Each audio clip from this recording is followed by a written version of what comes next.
Akkam jirtan hordoftoota daawwattoota Harkiluu Daily News.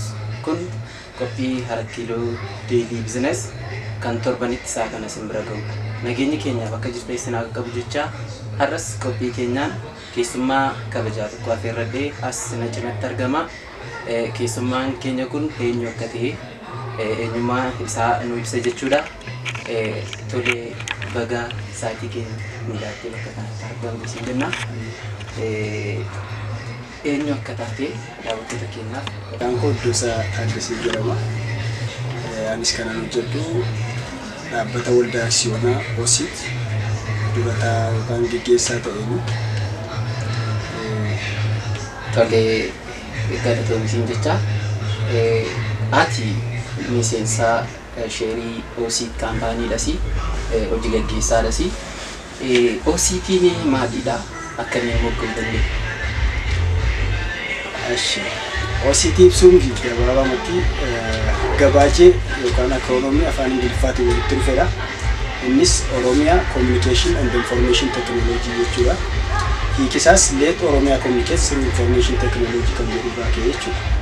Kunis kan inni dhufe yeroo anaaf hiriyaa koo dagaagaan gara mooraa yuunivarsiitii irraa eebbifamee baanetti miindeeffamuu amaluma isaas waan hin qabneef waan hin barbaanneef hojii humna jennee waan yaanneef ofirra darbines namootaaf hojii humna jennee waan yaanneef akkasumas immoo hojii humna darbee hanqina naannoo keenya irratti mul'atu furuuf barumsa keenya hojii wal qabsiifnee dhaabbata kana uumuutti dhufne yeroo namoota adda addaa kominikeet gochaa argaa turretti maqaan dhaabbata kanaas uummatuma sanarraa akka ta'uu fi isaanumaan akka argamu akka moggoo barbaanne sababni isaas jaalala uummata gidduutti uumuu tokkummaa uumuu hojichis abbummaan eenyummaan akka itti dhaga'amu waan tureef isa kanarraan ka'ee gaggaafachaa turre maqaa gara 21dha kan yeroo sana nuuf kenname baay'ina harkaatiin yookaan maajoritii vootiidhaan itti kan maqaan inni kun mo'ate jechuudha.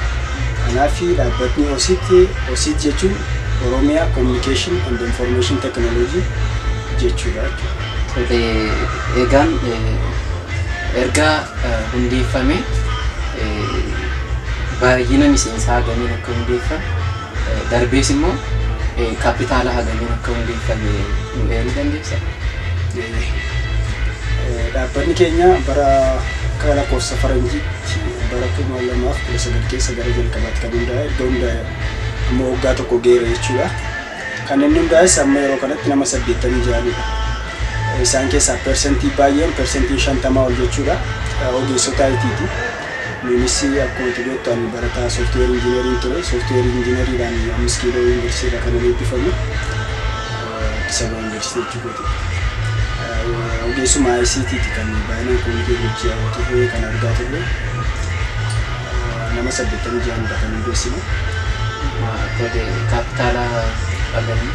Kaapitaala miliyoona 7 fi 100,000. Egaa hundeeffamee ajiru. Kaayyoon hundeeffama OSIT yookaas waldaa aksiyoonaa OSIT kun maalidha? Kaayyoon keenya bal'aadha. Yeroo gabaabaa kanatti oolanii baadiyyaa amma tokko ibsuuf ni yaala.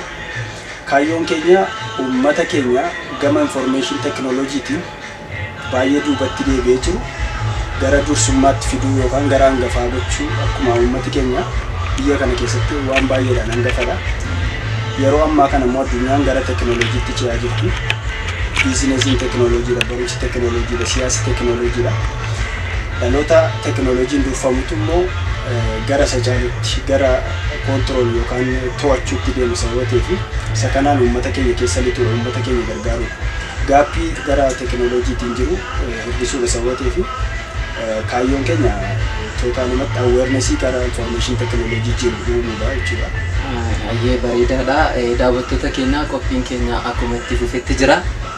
Inni hordofaa irraas barumsa argachaa waa'ee dhaabbata kanaas keessa beekannoo hedduu argachaa jirtu jennee abdannaa.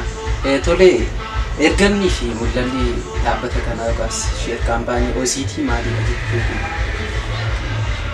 Mul'ati keenya baroota dhufan kana keessatti akkuma ilaaltu yoo information ijoollee teknooloojiidhaan yookaan IT'dhaan eebbifaman yoo argite baay'een isaanii ogummaa gurguddaa baatanii hojii gurguddaa hojjechuu danda'anii hojii hin qabanii maallaqa xiqqoodhaan kan mindeeffamanii jiraatan.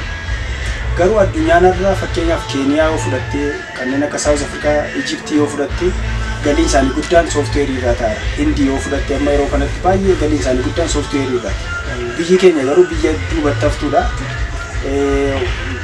Qabeenya uumamaa ishee baastee fayyadamuu hin dandeenye wanta biraa teknooloojii biraatiin galaan jirtu. Kanaaf humna nama baratee kana humna ijoollee ogeessota IT kana walitti qabne hojii uumnee fi alaas keessaas hojii uumnee gama teknooloojiitiin akka isaan of guddisan dinagdee biyyaa kaasan akkasumas of jijjiiranii of jijjiiruu bicha osoo hin taane information modern society uumuudha jechuudha karaa information teknooloojiitiin kanarra darbee mul'atti keenya kana fakkaata.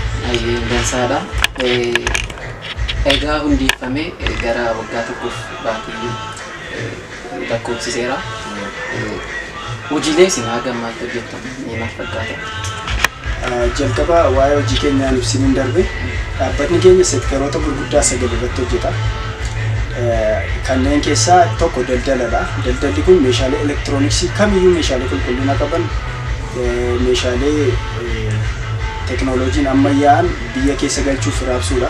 Uummati keenya akkuma ilaaltu ormarraa bitaa meeshaa sirriin argatu odeeffannoo meeshaa qulqulluun qabu maal akka bituu beeku yookaan birrii baay'eedhaan meeshaa gadi bu'aa bitataa yookaan immoo wanta hojii isaa wajjin waliin simne bitataa isa kana hir'isuu fi gurgurtaa dhaabbata keenya keessaa hojii isa tokkodha. Inni lammaffaan sooftiweeriidha. Kaampaanii sooftiweerii kalaquu fi uumuudha. Dizaayinii gochuudha. Akkuma beektu addunyaan kun baay'ee sooftiweeriidhaan kan socho'aa jiru. Maallaqee gurguddaan dureessonni addunyaa kun gurguddoo kan isaanii galiin isaanii guddaan sooftiweeriidhaati. Kaampaanii sooftiweerii biyya kana keessatti saba kana bakka bu'ee maqaa waamsisuu danda'u, galii guddaa argamsiisuu danda'u, dinagdee biyyattii jijjiiruu danda'u uumuudha. Inni sadaffaan neetwoorkii akka guutummaa biyyattiitti diriirsuudha. Kanneen akka ZTE wantoota kana fakkaatan yoo ilaalte dhaabbata neetwoorkiitiin biyya keenya irraa galii hedduudhaan yookaan baasii hedduu itti ba'ee neetwoorkii diriirsaa jiranidha. Dorgomaa akkasii ta'uudha. Maallaqa gara alaatti sharafa gara biyya alaatti deemu kan hambisuudha jechuudha. Biyya keessatti humna biyya keessaa fayyadamne maallaqa gara biyya alaatti deemu kan hambisuudha jechuudha. Inni itti aanu information security dha. Akkuma ilaaltu amma addunyaan gara daataati. Daataan birrii ta'eera. Daataa yookaan information inni jennu kun birrii ta'eera. Isa kana immoo akkamitti qabachuu danda'a seerratti hundoofneeti kan gara kanatti dhufne security hin barbaachisa. Vaayirasiin jira wantoota adda addaatiin daataan namaa hin hatama.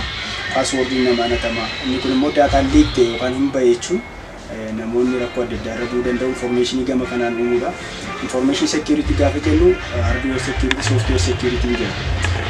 Gama softwareetiin eegumsiin goonu software security lama daataa namaa information namaa wantoota kana fakkaatan irratti. Hardware security immoo CCTV kan akka CCTV kana diriirsuu katamaan keenya more CCTV wantoota akkasiitiin gaafa more dagaagaa deemtu katamaa keenya keessa balaan uumamu irrachaa deema keessumaa kanneen yakkaan wal qabatan baay'ee hir'atu eegumsi naannoo sodaan gadi hir'achaa deema. Isa kanadha security inni taanu publication yookaan maxxansa dijitaalawaa ta'e akkasumas immoo maxxansa kana keessallee kan namoonni yoo beekte paper isaanii gaafa hojjetan publish godhan online wantoota akkasii kanatti deemudha. Maxxansi publication jennu kun wantoota baay'ee of keessaa qaba kanneen akka cinemas studio film studio fa'aa of keessaa qaba bal'aadha jechuudha. Isaan kanas of keessaa qaba. Warreen afanis akkasitti itti fufu rakkoo qabu. Ayyeegaa bareedaadha. Bizineesii haarawaa kana hawaasatti madaqsuudhaaf akka biyya keenyatti baratamaa ta'e promooshinii adda addaa hojjetama. Isin amma kanaan duraatti kaampaanii kana yookaas waldaa aksiyoonaa OCT kana hawaasatti madaqsuuf tattaaffii isin gootan maal fakkaata ture? Bifa barjaalee garaagaraa fi sooshaal miidiyaatiin wanti isin hojjettan hagam dansaa ture? Dhaabbati keenya promooshinii akka miidiyaatti sooshaal miidiyaa irraan kan hafe miidiyaatti kan geggeesse hin qabu yookaan biilboordii yookaan baanerii isa jennuun kan geggeesse hin qabu. Garuu sooshaal miidiyaadhaa fi humna namaatiin kan hojjechaa jiru. Sababni isaas maallaqa argamu yookaan maallaqa bahu kana qusachuuf jechuudha.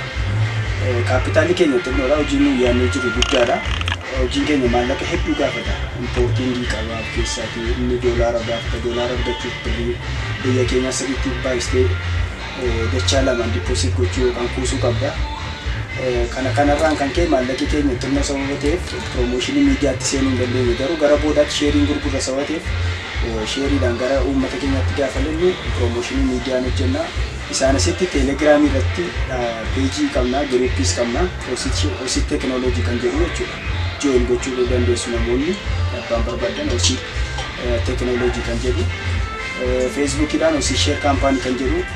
Peejiota kanarratti wantoota adda addaa gadhiifnaa, kan divaayizii qabnu gadhiifnaa, ispeesifikeeshinii isaanii gadhiifnaa, qulqullina isaanii gadhiifnaa, gatii isaanii gadhiifnaa, akkasumas immoo infoormeeshinii teknooloojii wajjin wal qabatan baay'ee gadhiifnaa jechuudha. Kanaafi promooshinii karaa miidiyaa hojjechaa jirra, karaa bilbilaa, karaa meeseejii hojjechaa jirra. Humna keenyaan waajjirolee Oromiyaas ta'e kan Oromaa irras haa ta'u, waajjirolee dhuunfaas haa ta'u, karaa arganne hundumaan waa'ee Osit biizines kaardii battanuudhaan biroosheerii keenya diriirsuudhaan promooshinii akkas hojjechaa jirra. Hojiin nuyi amma jalqabne immoo daldala. Akkuma isin argitan meeshaalee elektirooniksii hin qabna, kanneen akka kompiitaraa, kanneen akka piriintaroota, laaptooppoota, divaayideroota, meeshaalee neetwoorkii bal'inaan hin qabaanna, akseesarii hundumaa hin qabaanna, kanneen biroos kanneen akka kaameraas hin qabaanna. Meeshaalee biraas yoo nu ajajjan orderiidhaan hin dhiyeessina jechuudha. Caalbaasii irratti hin hirmaanna. Amma immoo dhiyootti kan uummata keenya biraan geenyu tireeningi seenterii baay'ee mijaa'aa ta'e qopheessuu fi inni kun tokkoffaa tireeningi ruumii ispeesii kireessuuf deemna.